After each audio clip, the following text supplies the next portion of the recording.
The conference room on Nexus Prime Station was designed to intimidate. It stretched nearly 100 meters in length, with walls that displayed the vastness of space beyond.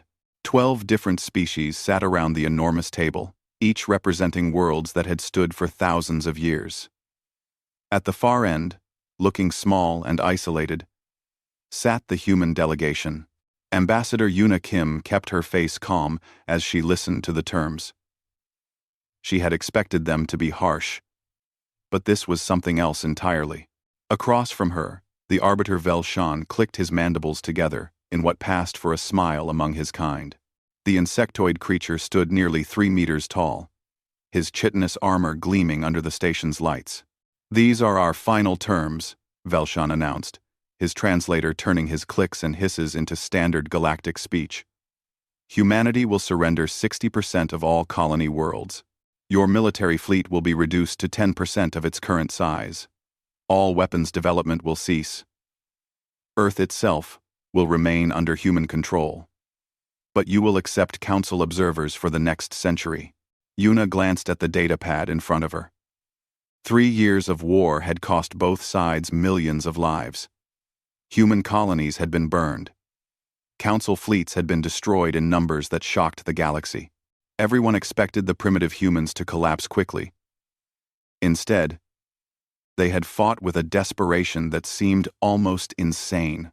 "And if we refuse?" Yuna asked quietly. Velshan leaned forward. "Then the war continues. But let me be clear, Ambassador. The Council has been patient. We have held back our full strength. If you refuse these generous terms, we will crush Earth itself. Your homeworld will burn. Every human city will be reduced to ash.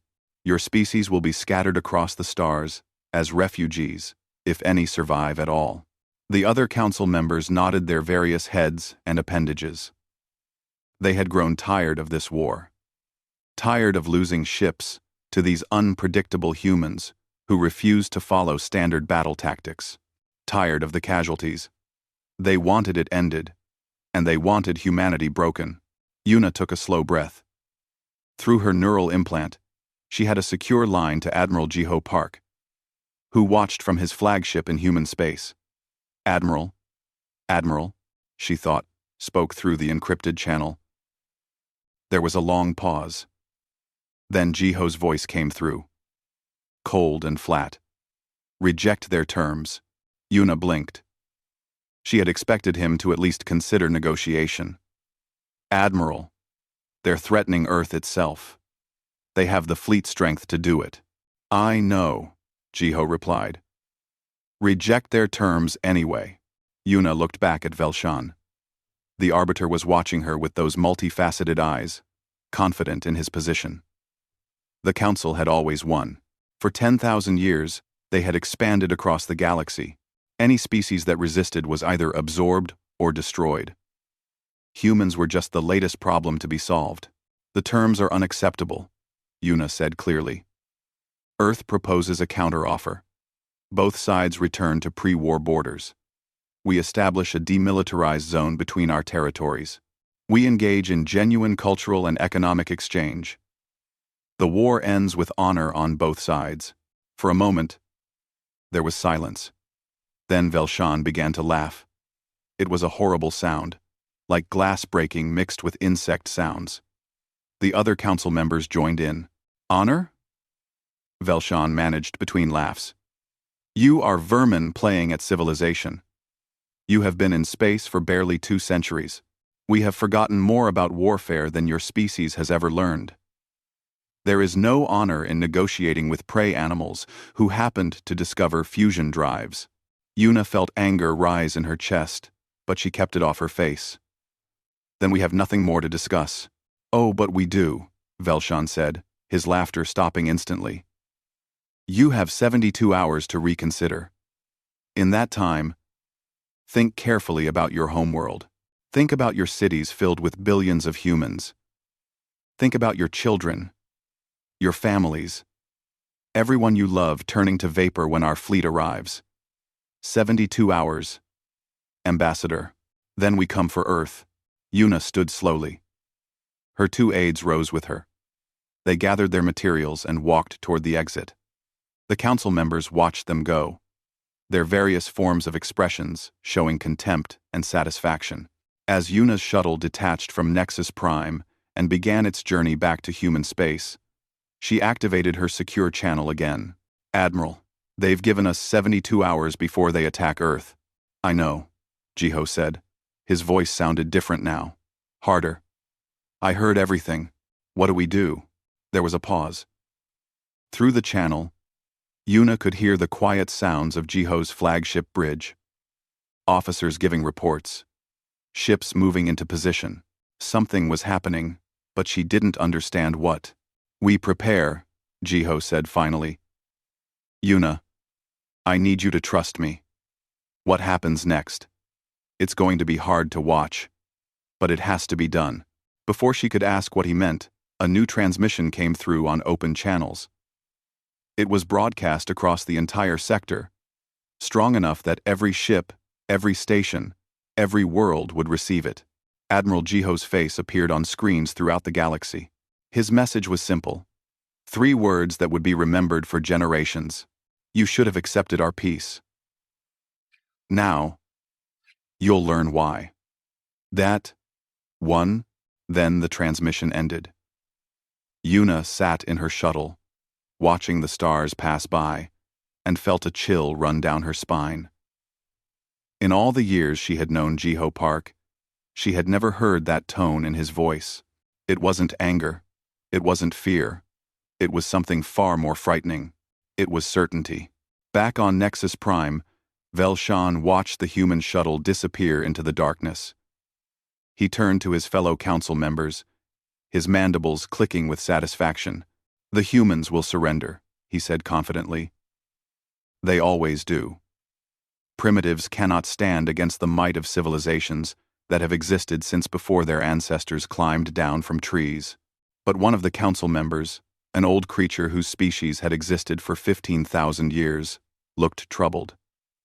"Did you see the human admiral's eyes?" she asked quietly. "What about them?" Velshan replied. "They were empty. Like someone who had already made a decision. Like someone who had already accepted what they were about to do." Velshan waved a claw dismissively. "You worry too much. In 72 hours, humanity will kneel. They have no choice." The old council member said nothing more. But as she left the conference room, she found herself thinking about wars from long ago, about species that had been cornered, about what desperate creatures do when they have nothing left to lose. And she wondered if perhaps the council had made a terrible mistake. The countdown began the moment Ambassador Yuna's shuttle left Nexus Prime. 72 hours until the council's deadline. Across human space, something strange happened. There was no panic, no riots in the streets, no desperate evacuation attempts. Instead, a quiet calm settled over every human world, like snow falling on a winter night. Admiral Jiho Park stood in the operations center of his flagship, the Indomitable. Around him, dozens of officers worked at their stations with focused efficiency. Holographic displays showed the positions of every human ship, every station, every colony. They also showed something else. The Council's massive fleet, already gathering at the edge of human space like wolves preparing to attack. "Sir, the Council fleet count is now at 10,400 ships," reported intelligence officer Do-Yun Kang. He was young, barely 30, but his eyes were sharp. "Let them come," Jiho said quietly. He turned to his communications officer. "Send the recall order. All civilian vessels are to evacuate border colonies immediately. Military ships fall back to defensive positions around major worlds." "Sir, that will look like we're retreating," said Vice Admiral Minho An. He was Jiho's second in command, a man who had served with him for 20 years. "The Council will see it as weakness." "Good," Jiho replied. "Let them think we're afraid." Minho frowned but gave the orders. He had learned to trust Jiho's instincts, even when they seemed strange. As ships began moving across the display, following the retreat pattern, Minho moved closer to the Admiral. "Jiho," he said quietly, using his first name in private. "What's really happening here? We both know our fleet can't stop them. 200 ships against 10,000? We'll be destroyed in hours." Jiho looked at his old friend. "Come with me." They walked through the corridors of the Indomitable until they reached a secure conference room. Inside, 3 people were already waiting. General Taiyang Song, the head of Earth's Strategic Command, Dr. Nari Choi, who led the military's Advanced Research Division, and Captain Hyun Lee, commander of Special Operations. "We're ready to brief the Vice Admiral?" General Taeyang asked. Jiho nodded. "It's time. He needs to know what we're really fighting with." Theng. See. Dr. Nari stood and activated a holographic display. It showed a map of Council space, with 12 systems highlighted in red. "Vice Admiral On. What I'm about to tell you is classified at the highest level. Only 40 people in all of humanity know this information. You're about to become the 41st. On." Minho sat down slowly, a feeling of dread growing in his stomach. 20 years ago, Nari continued, when humanity first made contact with the Galactic Council, we learned something important. The Council has a long history of conquering or subjugating species they consider primitive. We knew that eventually, they would turn their attention to us. So we prepared, General Taeyang added, not for the war we wanted. The display changed, showing what looked like mining stations scattered throughout the galaxy. There were hundreds of them, small dots of light in the darkness. These are listed in Council databases as mining operations, Nari explained. Joint Human Council Ventures. Established over the past 15 years. Except they're not really mining stations. They're weapons platforms. Minho leaned forward. What kind of weapons? Quantum-entangled antimatter delivery systems, Nari said. Each platform contains enough antimatter to sterilize a planet. And they're positioned within striking distance of every Council homeworld. The blood drained from Minho's face. You're talking about genocide. Billions of civilians. We're talking about deterrence, Jiho corrected. The Council threatened to burn Earth. To kill 10 billion humans. These platforms are our response. If they attack our homeworld, their homeworlds die. But how did you get them into position? Minho asked. The Council must have inspected these stations. Captain Hyun spoke for the first time. They did. Multiple times. But humans are very good at pretending to be what they're not. We've had sleeper agents in Council space for 2 decades. Humans who married into Council species. Who took jobs in their governments. Who became trusted members of their societies. Doyun Kang pulled up another display. Every Council species has been infiltrated. Their communication networks have our backdoors. Their financial systems have our code. Their military databases have been copied. We know everything about them. Ship positions. Defense grids. Supply routes. Weapons capabilities. Everything. Supply. Weapons. Weapons. For 3 years, we've been fighting this war, General Taeyang said. Every battle, every engagement, was designed to test their response times, to map their tactics, to confirm our intelligence. The Council thinks they've been fighting a desperate enemy. Really, they've been showing us exactly how to beat them. Minho sat back in his chair, stunned. This whole war has been a intelligence-gathering operation? Yes, Jiho said simply.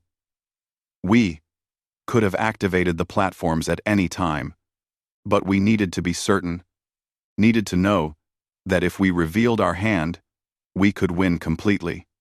Now we know. But the cost, Minho whispered.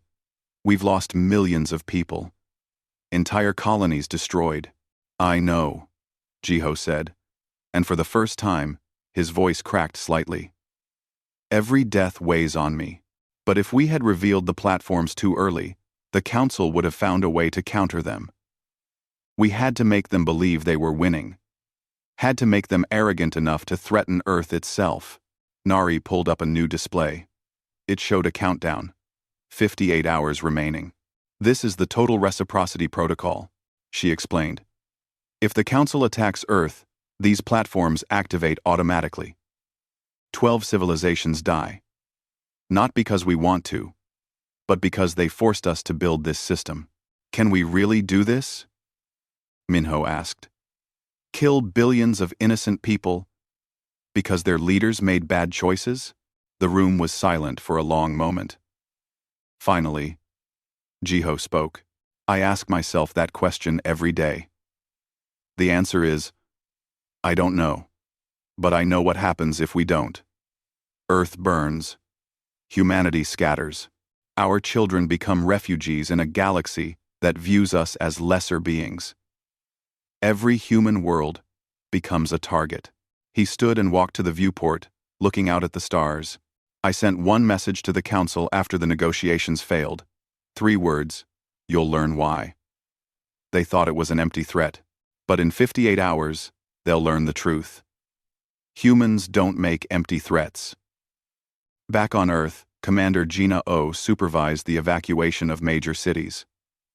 Billions of people filed into underground shelters in calm, orderly lines.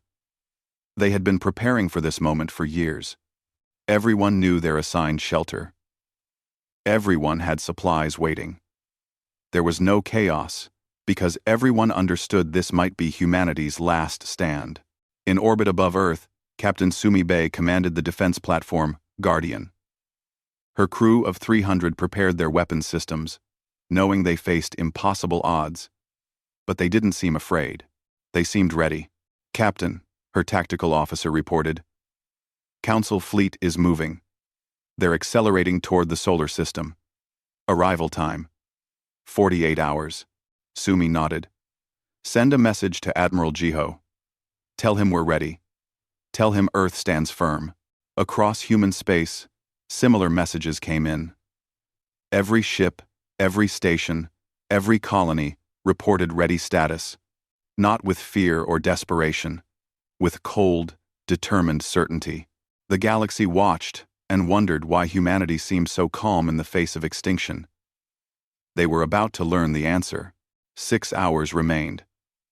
The Council's armada entered the solar system like a dark storm rolling across the sky. 10,000 ships, their hulls gleaming with weapon ports and shield generators. They moved in perfect formation, a demonstration of the military might that had conquered half the galaxy. Against them, Earth's defense fleet looked like toys. 200 ships, scattered around the inner planets. Captain Sumi Bay watched from her command platform as the massive Council fleet approached. Her tactical display showed the odds. They were beyond impossible. All ships, hold formation, she broadcast to the human fleet. Do not fire until they're in range. Make every shot count. On the bridge of the Indomitable, Admiral Jiho watched the same display. His face was carved from stone, showing nothing. Beside him, Vice Admiral Minho clenched his fists. They're not even trying to hide their strength, Minho said. They want us to see what's coming. They want us to be afraid.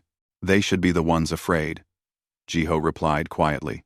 At the head of the Council fleet, Arbiter Velshan sat in his command throne. Around him, his officers monitored hundreds of systems. The pride of 12 civilizations followed him into battle. He had never lost a war. He was not going to start now. Open a channel to Earth, Velshan ordered. Let them hear their doom approaching.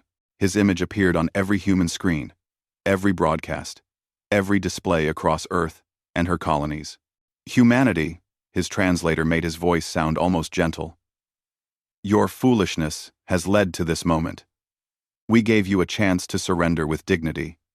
You refused. Now watch as the price of your arrogance unfolds. In 6 hours, Earth's atmosphere will burn. Your cities will melt. Every monument, every work of art, every memory of your species will turn to ash. This is what happens to primitives who challenge the Council. The transmission ended. Velshan settled back in his throne, satisfied. Let the humans spend their final hours in terror. But on Earth, something unexpected happened. In the underground shelters, families gathered together. They weren't crying or panicking. They were quiet, holding each other, waiting. Above ground, the defense crews prepared their weapons with steady hands. And in orbit, Admiral Jiho opened a channel of his own. Vice Admiral, he said to Minho, I need you to understand something before this goes further. What I'm about to do, it's going to change everything. There's no going back from this. Minho looked at his old friend. Jiho, are you really going to do it? Really? Going to activate the platforms? If they don't stand down, yes. That's 12 worlds. Billions of people who never chose this war. Jiho's jaw tightened. I know. Every night for 3 years, I've dreamed about this moment. Hoped it wouldn't come. Prayed the Council would see reason. But they didn't. They chose to threaten Earth. They chose to promise genocide. I didn't make this choice. Minho. They did. He pulled up the control interface for Project Prometheus. 12 keys, one for each Council homeworld. His authorization code was already entered. All he had to do was confirm. Last chance, Jiho said, more to himself than anyone. He opened a direct channel to Velshan. Arbiter. This is Admiral Park. Order your ships to stand down. Right now. You have 60 seconds. On his command ship, Velshan laughed. A desperate bluff from a dying species. You have nothing, human. This ends now. Then call it, Jiho said, his voice ice cold. The seconds ticked down. 50, 40, 30. The Council fleet continued its advance, weapons charging. On Earth, the defense platforms locked onto targets. Sumi Bay's crew prepared to fire their last shots before being destroyed. 20 seconds. Jiho, Minho whispered. Once you do this, we become the monsters. We become exactly what they think we are. No, Jiho replied. We become survivors. There's a difference. 10 seconds. Captain Hyun-Lee's voice came through from Special Operations. Admiral, our agents in Council space report ready status. The infiltration networks are in place. Once the platforms activate, we'll have complete intelligence on the aftermath. 5 seconds. Velshan's voice came through again. Your time is up, human. Accept your extinction with dignity. Jiho's finger moved to the confirmation key. He thought about Earth below. About the billions of people in shelters, waiting. About his daughter. Somewhere in the underground networks. About humanity's future. For Earth, he whispered. The key pressed down with a soft click. Across 12 sectors of space, quantum-entangled signals traveled instantly. Near 12 Council homeworlds, weapons platforms that had been disguised as mining stations for 15 years activated. Their antimatter containment fields opened. But something was different than what Velshan expected. The platforms didn't target the planets. They targeted the orbital infrastructure. Every military station, every defense platform, every shipyard in orbit around the Council homeworlds suddenly detected incoming antimatter strikes. Warnings blared. Ships tried to move. It was too late. The explosions were visible from the planets below. 12 worlds looked up to see their orbital defenses turn into new suns. The electromagnetic pulses cascaded across each world. Every computer crashed. Every power grid failed. Every communication system went dead. Billions of people were plunged into darkness and silence. But the worlds themselves remained. The people lived.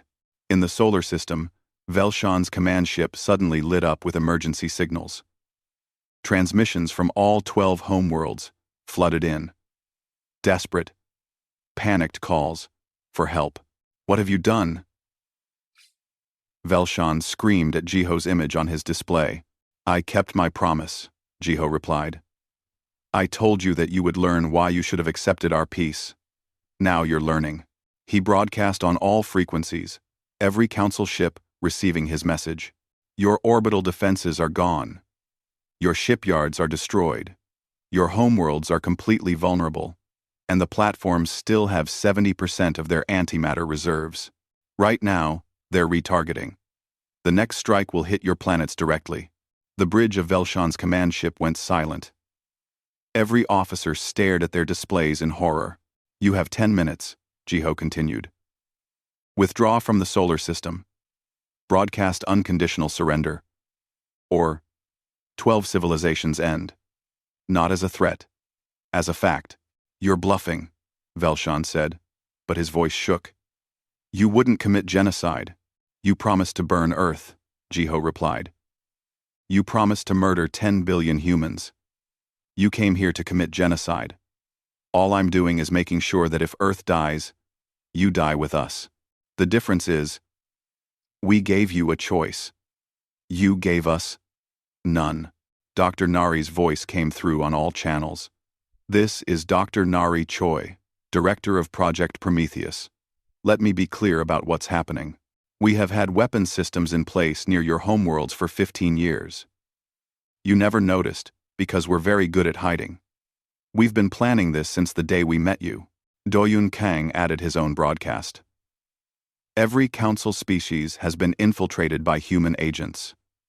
Your governments, your militaries, your civilian infrastructure. We know everything about you. We've known for years. You called us primitive. You should have been studying us instead. Well, Velshan looked at his tactical displays. His fleet still outnumbered the humans 50-1. But what good was fleet strength when your homeworlds were hostages? You've been planning this for 20 years? He asked, his voice hollow. Yes, Jiho confirmed. From the moment we learned what the Council really was, an empire that crushes anyone different, we knew you would eventually threaten us. So, we prepared. While you saw us as primitives, we were learning everything about you. While you laughed at our simple technology, we were placing weapons you couldn't detect. While you planned conquest, we planned survival. The countdown timer showed 8 minutes remaining. Velshan looked around his bridge. His officers stared back at him, waiting for orders. Behind them, through the viewports, Earth hung in space like a blue jewel. Still defiant. Still protected. He had made a terrible mistake. He had threatened a species that planned in generations, not years. A species that would burn down the galaxy before accepting extinction. Withdraw, he whispered. Then louder. All ships, withdraw from the solar system. Broadcast surrender on all channels. The Council fleet began to turn. 10,000 ships, retreating from 200. The galaxy watched in shock. The Council fleet retreated. But Admiral Jiho wasn't finished. As the massive armada turned away from Earth, he opened another broadcast. This one went to every inhabited world in the galaxy. Every station, every ship. The entire galactic community would hear what came next. People of the galaxy, Jiho began, his voice calm and measured. You've just witnessed the Council's surrender. But you need to understand something important. We didn't win this war today. The Council lost it 20 years ago. They just didn't know it until now. On Velshan's command ship, the Arbiter felt a new wave of dread. What else had the humans hidden? Let me tell you a story, Jiho continued. 20 years ago, humanity made first contact with the Galactic Council. We were excited. We thought we had found friends among the stars, but we're a careful species. We studied history, and we learned that the Council had a pattern. Images began broadcasting alongside Jiho's words. Historical data from Council databases, showing world after world being conquered or forced into submission. 17 species in the last 1,000 years, Jiho said. 17 civilizations that resisted Council authority. 12 were completely destroyed. 5 were subjugated, their cultures erased. The Council called it bringing peace to the galaxy. We called it something else. On Earth, people in shelters watched the broadcast. Captain Sumi Bay, still at her station, found herself holding her breath. She had known parts of the plan, but not all of it. So we made a decision, Jiho continued. If the Council would eventually threaten us, we needed to be ready. Not for the war they expected, for the war we chose.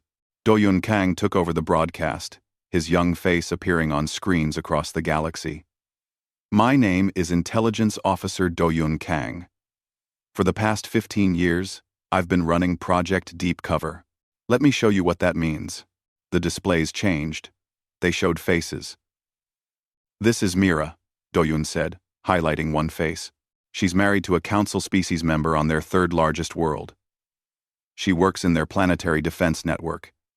She's been there for 12 years. This is David. He's a financial analyst in the Council's central banking system. He's been in position for 10 years. This is Lisa. She teaches at the Council's military academy. She's trained 3 generations of their officers. The list went on. Hundreds of humans, living ordinary lives in Council space.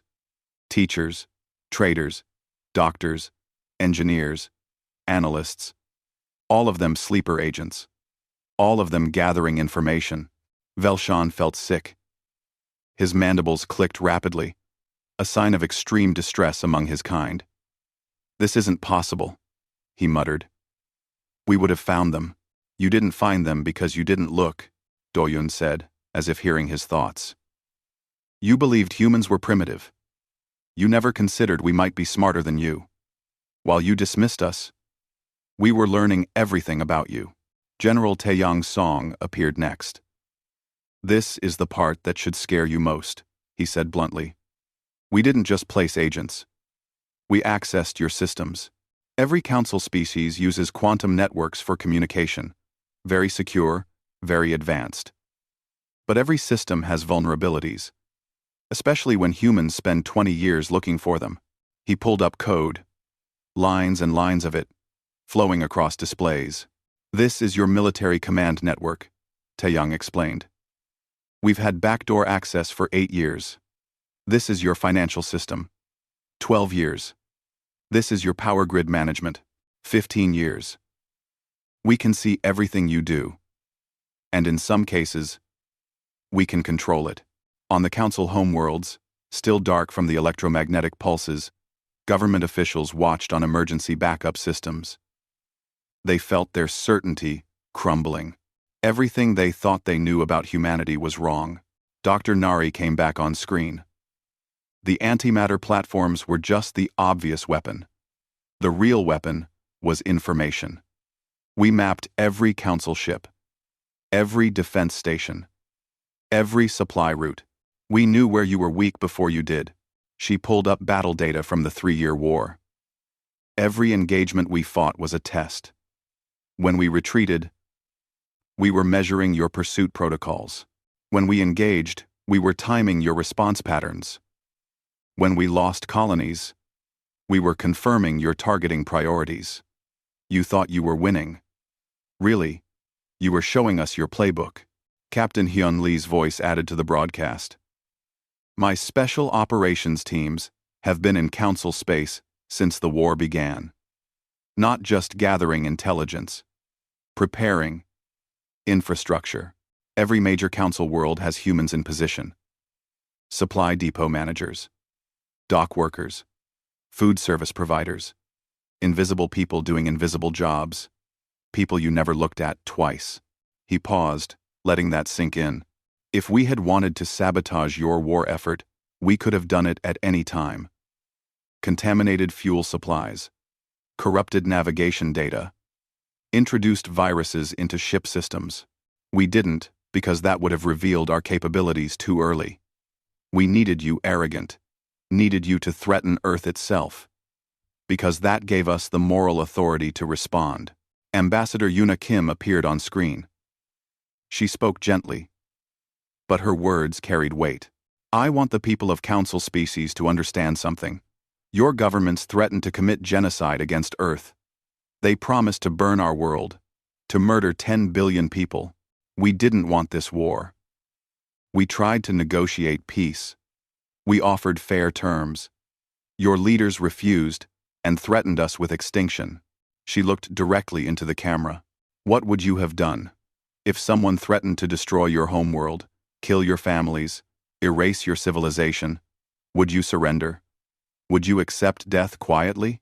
Or would you fight with every tool you had? On one of the council homeworlds, a civilian named Corval watched the broadcast. He was a simple person, a teacher who had nothing to do with the war. His world was dark now. The power gone. His students were scared. He had thought humans were the enemy. Now, he wasn't sure. Back on the Indomitable, Admiral Jiho took control of the broadcast again. The platforms remain active, he said firmly. They will remain active for the next century. Every council homeworld is now under constant observation. If any species attempts to threaten humanity again, we won't disable your infrastructure. We'll erase your worlds. He let the silence stretch. This isn't a punishment. It's a prevention. You tried to treat us as prey. Now you know we're predators who learned to wear prey's clothing. You wanted to conquer us. Now you understand that we conquered your systems without you even noticing. Vice Admiral Minho watched his friend deliver these words. He saw the weight they carried. Jiho had just admitted to the galaxy that humanity had been infiltrating their societies for decades, had been planning for this war since first contact. It made humans look calculating, dangerous. Exactly what Jiho intended. Some of you are wondering if you can trust humanity now, Jiho continued. Here's my answer. You can't trust us to be weak. You can't trust us to surrender. You can't trust us to follow your rules, but you can trust us to keep our word. We said we would defend Earth. We did. We said you would learn why you should have accepted peace. You have. Dr. Nari added one final message. Project Prometheus platforms will remain in position. Our agent networks will remain in place. Our access to council systems will remain active. Not because we want to control you, because we refuse to ever be threatened with extinction again. The broadcasts ended. Across the galaxy, trillions of beings sat in stunned silence. The species they had dismissed as primitive had been running circles around them for 20 years. The war everyone thought humanity was losing had been an intelligence operation in disguise. The Council's mighty fleet had retreated from a force 1/50th its size. On Velshan's command ship, the Arbiter stared at his displays. His fleet was in full retreat. His homeworld was dark and vulnerable. His entire civilization had been infiltrated by human agents, and he never knew. He had called humans primitive. He had threatened their extinction. He had made the worst mistake of his very long life. And now, everyone would know that the Galactic Council, rulers of half the galaxy for 10,000 years, had been outplayed by a species barely 2 centuries into space exploration. The humiliation was almost worse than the military defeat. Almost. 3 months after the war ended, the galaxy looked different. The Galactic Council still existed, but its power was broken. The species who had ruled for 10,000 years now ruled in name only. Real power had shifted to a new force, one nobody had seen coming: humanity. Ambassador Yuna Kim stood in the newly rebuilt council chambers on Nexus Prime. The room looked the same as before, but everything had changed. Where once 12 species sat and made decisions about the galaxy, now 13 species sat. The humans had a seat at the table, and everyone knew that seat came with the weight of antimatter platforms still orbiting council homeworlds. The motion passes, Yuna announced, using her new authority as council co-chair. Trade routes through the disputed sectors will be open to all species on equal terms. No special privileges. No exploitation. Velshan, still serving as a council member, though greatly diminished, clicked his mandibles in agreement. He had learned to be very agreeable with humans. His homeworld still had no orbital defenses. That fact colored every decision he made now. After the session, Yuna walked through the station corridors. She found herself at an observation deck, looking out at the stars. A figure joined her. Captain Sumi Bei, now promoted to Commodore, stood beside her. "How does it feel?" Sumi asked. "Being one of the most powerful people in the galaxy?" Yuna smiled sadly. "Like wearing shoes that don't fit. I became a diplomat to build bridges, not threaten worlds with destruction. But you're building bridges now," Sumi pointed out. "The trade agreement you just passed will help millions of people. The Council would never have agreed to that before." "They agreed because they're afraid," Yuna said. "That's not respect. That's fear." "Maybe," Sumi replied. "But sometimes fear is the first step toward respect." On Earth, Admiral Jiho Park stood on a beach, watching waves roll in. He had retired the week after the war ended. Refused all medals, all honors, all recognition. He just wanted peace. But peace was hard to find when you carried the weight of nearly committing genocide. A young reporter found him there. Her name was Hana Shin, and she had been given special permission to interview the man who saved humanity. "Admiral Park," she called out. "Can I ask you some questions?" Jiho sighed but nodded. "I'm not an admiral anymore. Just Jiho." They sat on the sand together. Hana activated her recording device. "The whole galaxy wants to know," she said. "Do you regret what you did?" "Trime." Jiho was quiet for a long time, watching the ocean. "Every single day," he finally said. "I come out here and think about the 12 worlds that came within seconds of destruction. Billions of people who had no say in their government's decisions. Children who would have died because their leaders were arrogant. But Earth is safe," Hana said. "Yes. Earth is safe. My daughter is alive. Your family is alive. 10 billion humans continue to exist because I was willing to threaten 12 worlds. Does that make it right? I don't know. Ask me again in 100 years. What do you think about the platforms still being active? Some people say we should deactivate them now that the war is over." Jiho looked at her sharply. "Those people are fools. The platforms stay active because the threat stays active. The Council didn't change their nature. They changed their tactics. They still think they should rule the galaxy. They just know they can't rule us." He stood up, brushing sand from his clothes. "Peace works when everyone respects everyone else's right to exist. The platforms remind the galaxy that humanity has that right. The day we deactivate them is the day someone decides we're weak again, and we can't afford to look weak." Across the galaxy, in a university classroom on one of the Council homeworlds, Dr. Nari Choi gave a guest lecture. The room was filled with students from multiple species, all studying advanced physics. This was the new reality. Humans and Council species learning together. "Can anyone tell me," Nari asked, "what the biggest mistake the Council made was?" A young Council student raised a tentacle. "Close," Nari said, "but not quite. The biggest mistake was assuming that because we were young, we were stupid. Age doesn't equal wisdom. Sometimes the newest species have the freshest perspectives." She pulled up a hologram of human history. "We humans spent 300,000 years evolving on a death world. Everything on Earth tried to kill us. Predators, diseases, weather, other humans. We learned to think ahead, to plan, to deceive, to strike from the shadows. We became persistence hunters. We didn't outrun our prey. We outlasted them." She looked at her mixed species audience. "The Council hunted us like we were prey. But we're not prey. We're hunters who learn to look like prey. That's a much more dangerous thing." A human student raised her hand. "Professor, do you think we'll ever have true peace with the Council species?" Nari considered carefully. "I think we'll have cooperation, maybe even friendship eventually. But trust? That takes generations. The Council tried to exterminate us.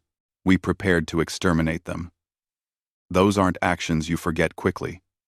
But maybe our children's children will live in a galaxy where that history doesn't define everything." In deep space, Captain Hyun Lee commanded a joint patrol. His ship crew was mixed. Half human, half Council species. They patrolled the borders between territories, making sure pirates and raiders didn't exploit the uncertain peace. His second-in-command was a young council officer who had been his enemy 3 months ago. They worked together now, professional and efficient. Contact on sensors, the council officer reported. Unknown vessel. Not responding to hails. Battle stations, Hyun ordered. His human crew and council crew moved as one, trained together in the new Joint Military Academy. They intercepted the vessel. It was a smuggler. Nothing serious. As they escorted it to a nearby station, Hyun found himself thinking about how strange this was. Working with former enemies. Protecting council civilians as well as human ones. Captain, his second-in-command said quietly. Go ahead. During the war, did you ever think it would end like this? With us? Working together? Hyun smiled slightly. Honestly? No. I thought one of us would be extinct. Shows what I know. Back in Earth's solar system, the defense platforms were being upgraded. Captain Sumi oversaw the work, ensuring every system was perfect. The platforms that had saved Earth now protected the entire system. A visible reminder of human military capability. Commander Gina Oh, who had supervised the civilian evacuations during the crisis, now helped coordinate humanitarian aid to council worlds still recovering from the electromagnetic pulses. Humans were helping rebuild the infrastructure they had destroyed. It was complicated work, full of tension and mistrust. Why are we helping them? A young officer asked Gina. They tried to kill us, because that's what separates us from them. Gina replied. They would have burned our world. We disabled their defenses, but left their people alive. Now we show them that humans can be generous as well as dangerous. It's a lesson in itself. On one of the council homeworlds, the civilian teacher Korval met a human engineer named Taeho, who was helping restore the power grid. They talked while working, slowly building understanding. I was scared of humans, Korval admitted. The broadcasts showing all your agents, all your infiltration. It felt like you were everywhere. We are everywhere, Taeho said simply. That's not going to change. But being everywhere doesn't mean we're your enemy. It means we're paying attention. Making sure nobody threatens us again. Is that what the future looks like? Humanity watching everyone? Taeho shrugged. Maybe. Or maybe eventually, you'll stop seeing it as surveillance and start seeing it as engagement. We're here, on your world, rebuilding your infrastructure. Doesn't that count for something? Korval thought about it. I suppose it does. The galaxy was learning to live with this new reality. Humanity wasn't the young, weak species anymore. They were the species with weapons pointed at everyone's homeworlds. The species who had infiltrated everyone's systems. The species who had proven they would burn down the galaxy before accepting extinction. But they were also the species helping rebuild. Trading fairly. Sharing technology. Teaching in universities. Working on joint patrols. Slowly. Carefully. Building something new. In her office on Earth, Ambassador Yuna received a message from Admiral Jiho. He had retired, but they still talked sometimes. Do you think we did the right thing? His message asked. Yuna thought about it before recording her reply. I think we did the only thing. The council gave us a choice between extinction and showing them why that was a bad idea. We chose survival. History will judge whether we were heroes or monsters. But at least there will be historians left to judge. She looked out her window at Earth's cities, bustling with life. Children playing in parks. People going about their ordinary lives. All alive because humanity had been willing to threaten the unthinkable. The galaxy had learned its lesson. Never threaten a species' homeworld. Not because it's wrong, though it is, but because some species, when pushed to extinction, will take you with them. And humanity had proven they were very, very good at taking people with them. The platforms remained active. The agents remained in place. The back doors in council systems remained open. not as acts of war, but as promises. Humanity would never be threatened with extinction again. And if that made them the most dangerous species in the cosmos, well, they could live with that.